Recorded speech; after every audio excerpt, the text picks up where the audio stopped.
Hello, नमस्कार. तर आजचा वार शुक्रवार आणि आज ऑपरेशन हे फिक्स झालेलं होतं.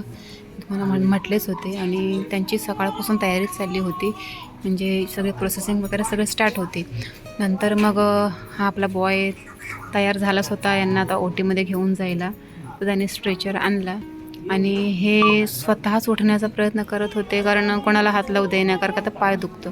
पण स्वतः प्रयत्न करत होते, तेच खूप मोठी गोष्ट होती. आणि तो वॉर्डबॉयसुद्धा म्हणाला की ठीक आहे, तुमच्या परीने तुम्ही उठा, मी सपोर्ट करतो हवं तर. पण नको म्हणाले, माझ्या पद्धतीने मी करतो. तर ते स्वतःच हळू का होईना स्वतः स्ट्रेचरवर बसले.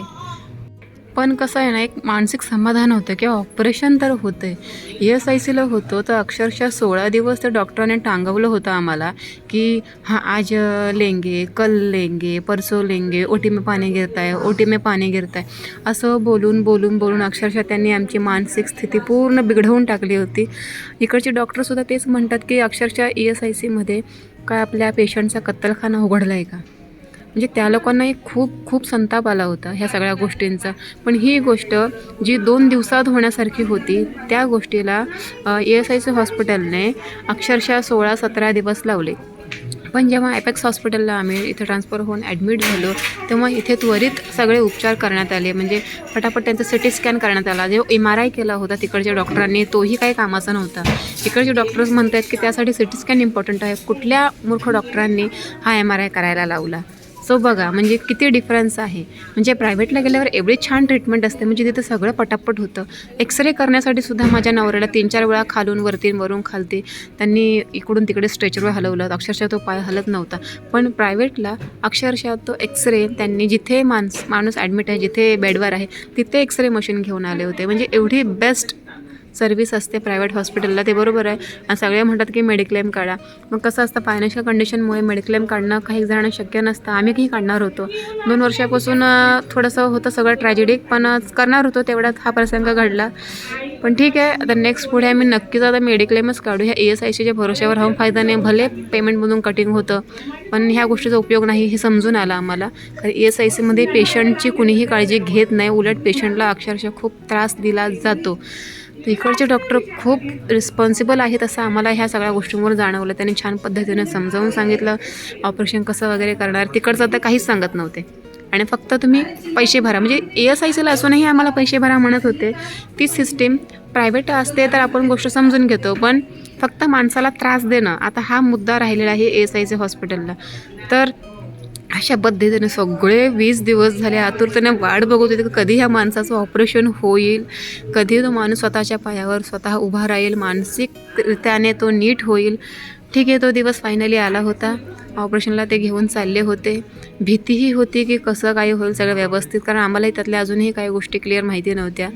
पण नंतर डॉक्टरांनी ऑपरेशनला जेव्हा घेऊन गेले तेव्हा त्यांची चिडचिड झाली अक्षरशः त्या सगळ्या गोष्टी बघून. त्यांचा पाय ज्या प्रकारे होता, अक्षरशः ते खूप संतापले होते. आणि ऑपरेशन झाल्यानंतर त्यांनी सगळं मला गोष्टी सगळ्या सांगितल्या की नक्की सिच्युएशन काय होती.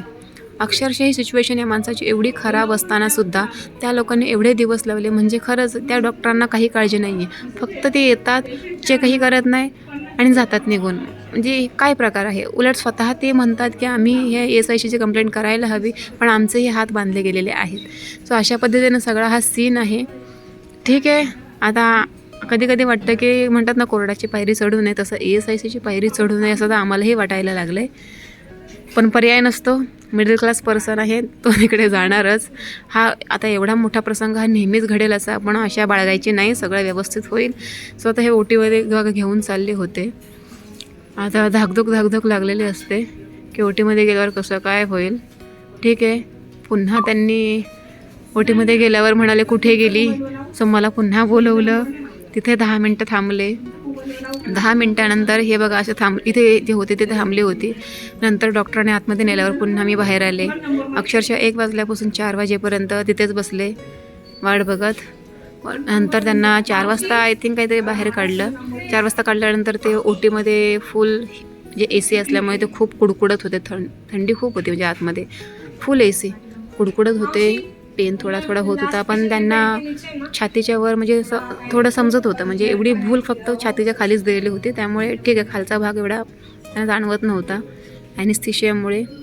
सो त्यांना आणलं गेलं, पण ते थोडे घाबरले होते कसं काय झालं आहे वगैरे, कारण एवढं काय समजत नाही कोणाला. ठीक आहे, छान झालं आहे सगळं, चांगल्या पद्धतीने ऑपरेशन झालेलं आहे. आता आम्ही असं समजतो, आता डॉक्टरांनी आल्यानंतर सांगितलं की 1-1.5 महिना तरी जमिनीवर पाय ठेवायचा नाही. सो म्हणजे वॉकर घेऊन चालायचं आणि पूर्ण पायाला म्हणजे कसं प्लास्टर वगैरे आहे, बेल्ट लावलेला आहे. सो डॉक्टर सांगतील की कोणत्या पद्धतीने पुढे आता वॉकिंग करायची. तर त्यांच्या गायडन्सनुसारच आता आम्ही चालू. होप सो आता सगळंच चांगलं होईल. आणि पुन्हा आता ते रडगाणे नको, कारण सगळ्यांचे क्वेश्चन होते की काय चाललं आहे यार, 16 दिवस झाले तरी ऑपरेशन नाही. सगळे कन्फ्यूज होते. सगळे कार्य आम्ही फुल कन्फ्यूज होतो. अक्षरशः त्यांना इकडे ॲपेक्स हॉस्पिटलला आणायच्या दिवशी अक्षरशः तिथे खूप दंगा घातला. आम्ही खूप वादविवाद केला, माझ्या मिस्टरांनी केला, तर कार्यकर्त्याकडून फोन लावायला लावला. मी जाऊन तिथे खूप आर्ग्युमेंट्स केल्या. त्या आर्ग्युमेंट्स एवढ्या सगळ्या केल्यानंतर आम्हाला शिफ्टिंग भेटलं आणि त्यानंतर माझ्या मिस्टरांचं ऑपरेशन झालं. हा काय सीन आहे, म्हणजे खरं तर माणसाच्या जीवाची ESICमध्ये कोणालाही पर्वा नाही आहे. आता काय 4-6 महिने लागले तरी काय हरकत नाही. डॉक्टरांचा गायडन्स आणि आपली थोडीशी मेहनत, फिजिओथेरपी वगैरेने आम्ही आता कवर करू स्वतःला आणि पुन्हा तुमच्यासमोर येऊच नक्की आम्ही. फक्त तुम्ही असेच आम्हाला सपोर्ट करत राहा आणि असेच आमचे व्हिडिओ बघत राहा. त्यासाठी धन्यवाद.